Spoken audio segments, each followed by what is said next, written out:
السلام عليكم ورحمة الله وبركاته. هدي aynu eegno wararka iyo xaaladaha diblomaasiyadeed ee dunida gaar ahaan mandaqada geeska Afrika. Wadanka Itoobiya ayaa ugu dambeyn waxa uu heshiis culus la saxiixday wadanka Ruushka kadib xaaladda adag ee u dhaxaysa dalka Itoobiya iyo dalalka reer galbeedka ee uu hogaamiyo Mareykanku oo muddo sii xumaanayay.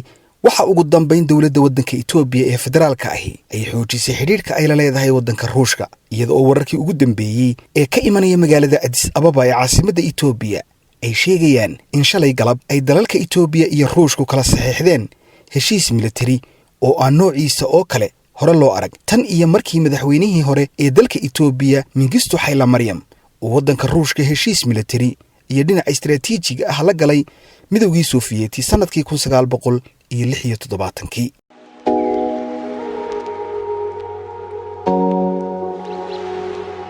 Itoobiya iyo Ruushka ayaa kala saxiixday heshiis iskaashi militari ah kadib wada hadal 3 maalmood qaatay sida ay ku soo waramayso warbaahinta Fana ee ku hadasha afka xukuumadda wadanka Itoobiya taasi oo saaka warbixina ay ka diyaarisay heshiiskaasi ku faahfaahisay sida uu dhacay. madaxa waaxda dhaqaalaha ee ciidamada difaaca ee Itoobiya ayaa saxiixay heshiiskan kaas oo ay ku sheegtay in uu sare u qaadi doono xiriirka soo jireenka ah ee labada dal sida ay hadalka u dhigtay.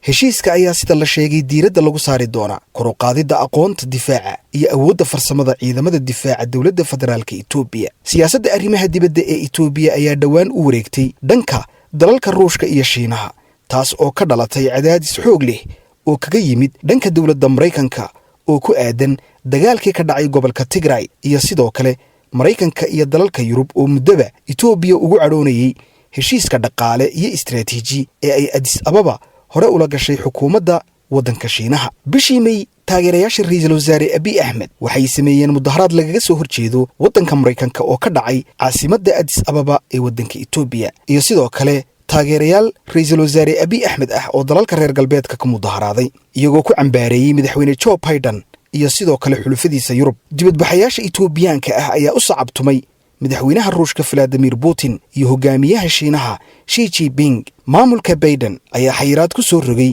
fiisooyinka iyo kaalmada dhaqaale ee dawladda Itoobiya gaar ahaan intii ka dambeysay dagaalka dawladda Itoobiya ku qaaday gobolka Tigray. isku soo duuba saaxiibayaal wadanka Itoobiya ayaa u muuqda mid u xuub siibtay inuu isaga baxo gacansaarkii uu la lahaa dalalka reer galbeedka isagoo u wareegay dhinaca reer bariga gaar ahaan Shiinaha iyo Ruushka oo uu xiriir istiraatiijiyadeed oo militari iyo mid dhaqaaleba la yeeshay. bal haddaynu eegno xaaladda diblomaasiyadeed iyo isbedelada dabaylaha siyaasadeed wataaniga geeska Afrika halka ay ku dambeeyaan. Assalaamu calaykum waraxmatullaahi wabarakaatu.